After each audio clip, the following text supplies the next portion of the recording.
Magandang hapon, nagbabalik ang PTV News Break. 70% nang naililikas ang mga residente sa Marawi City. Ang ito ay ayon kay ARMM Executive Secretary Attorney Liza Alamia ay kasalukuyang nasa evacuation centers. Gayunman, nasa mahigit pa niya 1,300 residente ang natrap sa kanilang mga bahay sa gitna na nagbabakbakang tropa ng gobyerno at Maute ISIS Group.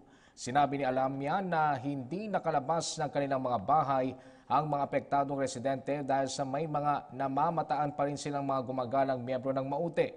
Dahil dito kinalap na ng mga otoridad ang pangalan at lokasyon ng mga residenteng hindi pa nakakalikas sa Marawi para maplano ng AFP kung papaano i-rescue ang mga ito.